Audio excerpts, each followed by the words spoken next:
तो आज का जो हमारा टॉपिक है वो है प्रत्यय।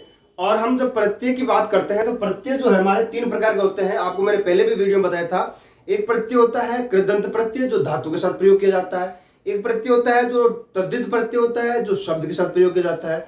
और तीसरा प्रत्यय जो होता है वो स्त्रीलिंग के अंदर प्रत्यय होता है जिसके अंदर टाप और इस प्रकार के प्रत्ययों का प्रयोग होता है। आज हम पढ़ेंगे ठक प्रत्यय के बारे में। ठक प्रत्यय में क्या होता है, यह जो प्रत्यय है ठक प्रत्यय जो है यह प्रत्यय भाववाचक संज्ञा, याद रखिए इसका, भाववाचक संज्ञा और विशेषण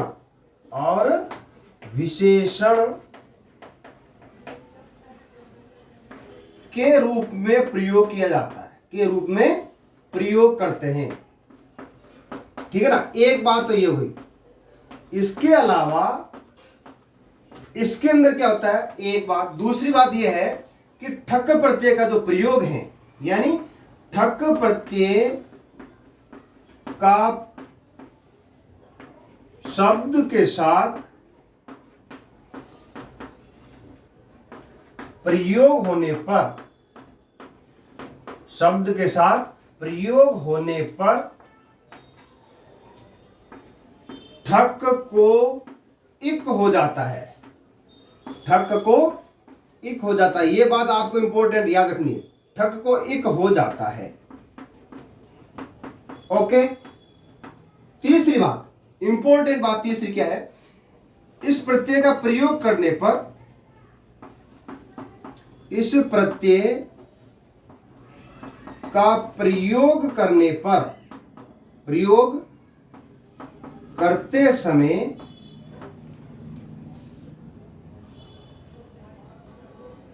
वृद्धि आदेश होता है, वृद्धि आदेश हो जाता है। एक बार, अब इसमें आदेश कैसे होता है देखिएगा। इसमें क्या होता है कि यदि अ है तो इसका आ बन जाएगा, और यदि ई या ई है तो इसकी जगह पे ए हो जाएगा, और यदि उ या बड़ा उ है तो इनके स्थान पर औ आदेश हो जाता है। इस बात को आपको विशेष रूप से ध्यान रखना ये, यानी यदि अ है तो आ हो जाएगा, ई या ई है तो ए हो जाएगा, आई हो जाएगा, और उ या उ है तो औ हो जाता है। और ये होता कब है, ये प्रारंभिक स्वर में होता है। जो आपका फर्स्ट स्वर आएगा, पहला जो स्वर है, उसी स्वर के अंदर इसका वृद्धि आदेश होता है। अब आपको हम बताते हैं इसके उदाहरण। अब आप उदाहरण देखिएगा, एक उदाहरण इसके साथ ही बताता हूं मैं। एक तो ये होगा कि ये भाववाचक और इसके अंदर होता है, इसका प्रत्यय का प्रयोग करते समय हमें वृद्धि आदेश करना है। जैसे देखिएगा,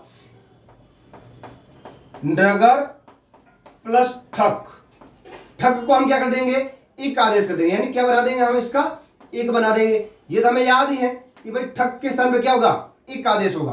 अब हम इसका करते हैं तो क्या करते हैं, यहां पे हमारे पास शुरू में क्या है, न है, परंतु इसका पहला वर्ण जो है वो न है, परंतु जो स्वर पहला है वो क्या है, अ है। तो इस अ को, न के अंदर जो अ है वो वृद्धि आदेश हो जाएगा, क्या बन जाएगा, ना बन जाएगा। इसका क्या हो जाएगा, ना। फिर नागरिक, नागरिक, यानी इसके अंदर जो अ है वो गायब हो जाएगा, और इसके स्थान पर ई आदेश होकर के और क पूरा हो जाएगा, और शब्द क्या बन जाएगा, नागरिक। अब देखिए ई वाला लेते हैं। यदि हमें कोई कहे कि ई से ए कैसे बनाएंगे, तो देखिएगा हमारे पास एक शब्द है इतिहास, इतिहास प्लस ठक प्रत्यय जोड़ दिया हमने।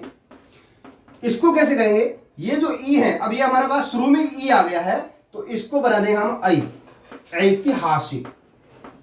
क्या हो जाएगा ये, ऐतिहासिक। यानी इसकी जगह पे हमने क्या बना दिया, इसकी जगह पे हमने कर दिया आई, और बाकी ती हा स के अंदर हम ई जोड़ेंगे तो ऐतिहासिक हो जाएगा। अब आप कहेंगे सिर्फ ऊ का बताइए, तो देखिए हमने लिखा उद्योग, उद्योग प्लस ठक। अभी ये जो ऊ है इसकी जगह पे हम कर देंगे औद्योगिक, औद्योगिक, औद्योगिक। यानी ये जो औ बना दिया हमने, यानी शुरू का जो हमारा पहला स्वर आता है, व्यंजन नहीं, याद रखना इस बात का, शुरू का जो पहला स्वर आएगा उसको क्या हो जाएगा, वृद्धि आदेश हो जाएगा, यानी अ से आ हो जाएगा, ई की जगह पे आई हो जाएगा और ऊ की जगह पे आऊ हो जाएगा। एक बात। दूसरा है कि ठक के स्थान पर इक आदेश हो जाता है। एक कई बार क्या होता है एग्जाम के अंदर आपको जब हम देखते हैं पेपर हम देखते हैं तो उसके अंदर कई बार हमें डिस्टर्ब करने के लिए वो प्रत्यय लगाते हैं। मान लीजिए हमारा लिखा उसने समाज प्लस इक, समाज प्लस ठक, समाज प्लस ठक और समाज प्लस एक। शब्द क्या हमारे पास सामाजिक, ठीक है ना। इसको हम ऐसे करते हैं समाज प्लस ठक कर देते हैं। अब देखिए कंफ्यूज करने के लिए क्या किया उसने, चार ऑप्शन दिया, 1 2 3 और 4, यानी अब A B C D 4 option हो गए। अब हमारे मालूम है कि इक होता है, यहां पे इक लगा हुआ भी है, ये रहा इक, परंतु ये क्या हो जाएगा गलत हो जाएगा। ठक दिख रहा है, आप कहेंगे कि सर ये तो ठक बिल्कुल सही आंसर है और आप जल्दबाजी के अंदर इसको करके आ जाएंगे, परंतु यहां पे क्या है का पूरा है, ये भी गलत हो जाएगा। आंसर सही कौन सा होगा, ये सही होगा। यानी ठक का क भी क्या होना चाहिए हलंत होना चाहिए। यहां पे आपको हलंत दिख रहा है, परंतु छोटी सी मिस्टेक यहां पे कर रखी है इसने कि आ की मात्रा लगा रखी ऑलरेडी, समाज कर रखा है और हमारे पास यहां पे समाज लिखा हुआ है, समाज प्लस एक कर देगा। यदि हम ये कंफ्यूज कर देंगे तो हम उस आंसर को गलत करके आ जाएंगे। इसलिए ये हमारे पास क्लियर होना चाहिए कि पहला जो स्वर है वो हमेशा रस होगा जब इसका समास और प्रकृति और प्रत्यय और प्रकृति को हम अलग करेंगे तब। तो इस बात का विशेष रूप से ध्यान रखें। इसके अलावा देखिएगा और उदाहरण देखते हैं हम, और कौन कौन से उदाहरण देखिएगा। लुक प्लस ठक लौकिक, लुक प्लस ठक लौकिक, अर्थ प्लस ठक आर्थिक।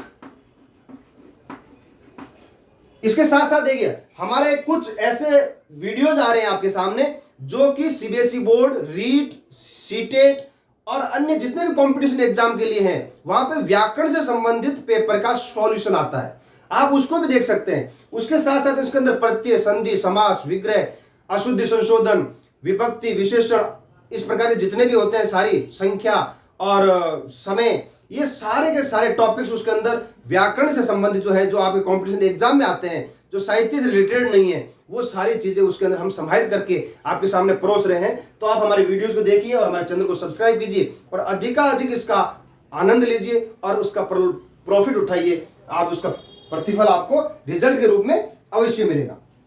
आगे देखिएगा, दिन प्लस ठक दैनिक, क्योंकि ई का क्या हो गया, यहां पे दिन का जो ई है, ये ई है, इसकी जगह पे आई बन गया और शब्द क्या बन गया दैनिक। आगे देखिएगा, इसके अलावा और बताता हूं मैं आपको, जैसे संस्कृत प्लस ठक क्या बन जाएगा सांस्कृतिक। सांस्कृतिक जो शब्द है वो संस्कृत से बना हुआ है। उसी तरह से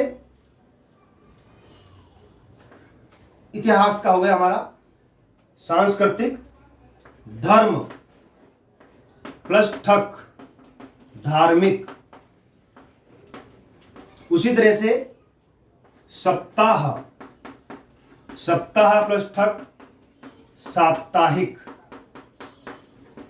उसी तरह से वर्ष, ये हमारे बहुत ही आसानी से है, ये हम हमेशा इसको देखते रहते हैं, कैसे बनता पता नहीं सर। वार्षिक, ये किससे बना ठक प्रत्यय से बना।